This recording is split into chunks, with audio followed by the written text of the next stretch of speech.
ഒരു ചെറിയ ഫാമിലാണ് ഞാൻ വന്നു നിൽക്കുന്നത്.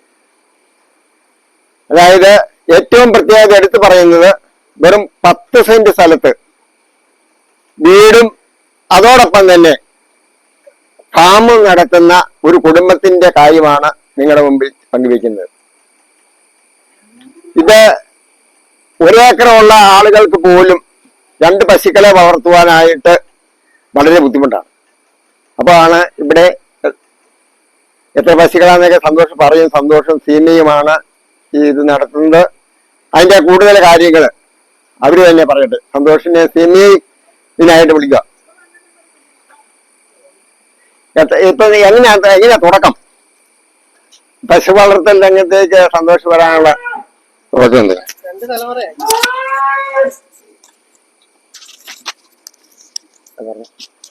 2 തലമുറയായിപ്പോ.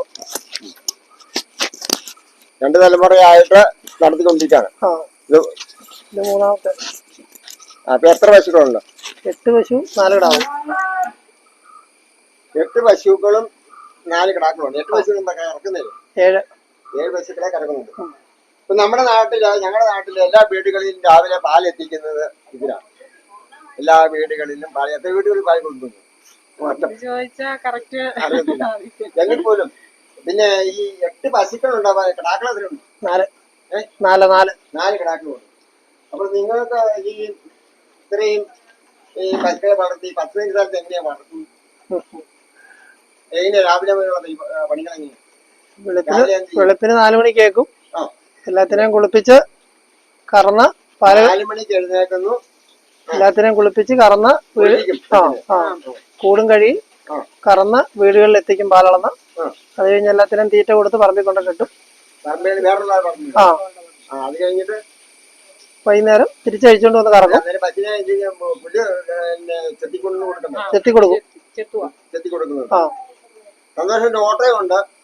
ഇതിലൊക്കെ 2 മണിയും കൊണ്ട് ചെത്തുന്നു. അത് കൊണ്ടുവന്ന് ഓട്ടോയെ കയറ്റിക്കൊണ്ടുവന്ന് ഇവിടെ ചിലപ്പോൾ 2 ദിവസം കൂടെ ഉള്ളത് സ്റ്റോക്ക് ചെയ്ത് വെക്കും അല്ലേ? പിന്നെ വേറെ ഉള്ളത് ഇതിന്റെ ഇടയ്ക്ക് കോവിഡ് വന്നു. കോവിഡ് ആദ്യം ഇവർക്കും കോവിഡ് പിടിച്ചായിരുന്നു. ആ കോവിഡ് പിടിച്ചപ്പോൾ പുറത്തിറങ്ങാൻ വയ്യാതിരുന്നല്ലോ. അപ്പൊ ആ സമയങ്ങളിലൊക്കെ ആരൊക്കെ സഹായിക്കാൻ നാട്ടുകാരുണ്ടായിരുന്നു ഇഷ്ടം പോലെ. ഇവിടെ ആണ് കുടുംബശ്രീയുടെ ആളുകളെ വന്ന് ഇരിക്കുന്നുണ്ട്. ഇവിടെ എന്ന് പറഞ്ഞാൽ 2-3 വീടുകൾ അടുത്തടുത്ത വീടുകളുണ്ട്. ഇവരെല്ലാം പറയുവാണെങ്കിൽ എനിക്കറിയാവുന്നതാണ്. ഒരു വീട് പോലെയാണ്. ഇവിടെ കോവിഡ് വന്ന സന്തോഷം സീമയും ലോക്ക്ഡൌൺ ആയി കിടന്നപ്പോൾ ഈ പശുക്കളുടെ കാര്യമെല്ലാം നോക്കിയത് ആളുകളൊക്കെ എവിടെ നിൽക്കുന്നുണ്ട് അല്ലേ? അവരുടെ എല്ലാ സഹകരണം ഉണ്ടായിരുന്നു. പിന്നെ വേറെ ഒരു അപകടം കൂടെ പറ്റിയായിരുന്നു. നേരത്തെ ഇത്രയും ഒരു നല്ലൊരു തൊഴുത്തല്ലായിരുന്നു. അതിന്റെ മുകളിൽ കയറി താഴോട്ട് വീണു ഇല്ലേ? താഴോട്ട് വീണ് കാല് ഒടിഞ്ഞു. നട്ടല്ലിനാ പറ്റിയത്. എത്ര മാസം കിടന്നു? 3 മാസം. 3 മാസം കിടന്നു. ആ 3 മാസം കിടന്നപ്പോഴും ഇവിടെ ഇതിന്റെ കാര്യങ്ങൾ നടന്നുകൊണ്ടിരുന്നു. ഒന്ന് സഹോദരി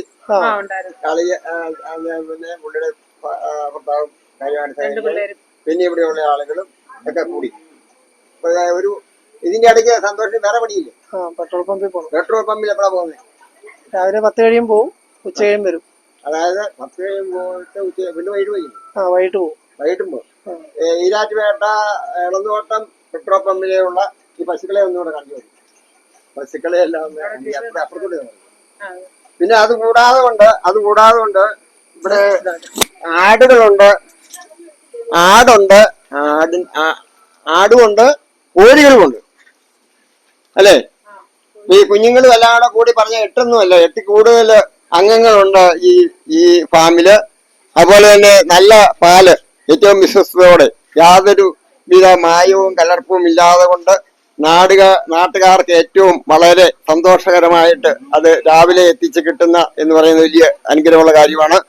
നമ്മുടെ ഇങ്ങനെയുള്ള ഒരു സംരംഭങ്ങള് നമ്മുടെ നാട്ടില് ഇങ്ങനെയുള്ള ചെറുപ്പക്കാരൻ നല്ല കുടുംബത്തില് അങ്ങനെ നല്ല ആത്മാർത്ഥത്തോടുകൂടി ജോലി ചെയ്യാൻ സാധിക്കുന്ന ആളുകളുണ്ടെങ്കിൽ ഇങ്ങനെയുള്ള കാര്യങ്ങൾ ചെയ്യാൻ ആർക്കും സാധിക്കും. സന്തോഷനും സീമയ്ക്കും. അപ്പോൾ സീമയുടെ വേറെ ഒരു കാര്യം പറയാനുള്ളത്, 2 മക്കളാണ് ഇതിലുള്ളത്. രണ്ടു മക്കളാണ്. ഇപ്പം മൂത്ത കൊച്ച് BSc നേഴ്സിംഗ് അല്ലേ BSc നേഴ്സിംഗ് പഠിച്ചുകൊണ്ടിരിക്കുന്നു. ഇളയ കൊച്ച് SLCക്ക് ഫുൾ A+. ഇതിന്റെ അകത്ത് ഇങ്ങനെയുള്ള സാഹചര്യത്തില് പഠിച്ച് നേടി. നിങ്ങൾക്ക് ഞങ്ങളുടെ എല്ലാവരുടെയും വലിയ അഭിനന്ദനങ്ങൾ പ്രത്യേകിച്ച് എന്റെ അറിയിക്കുന്നു.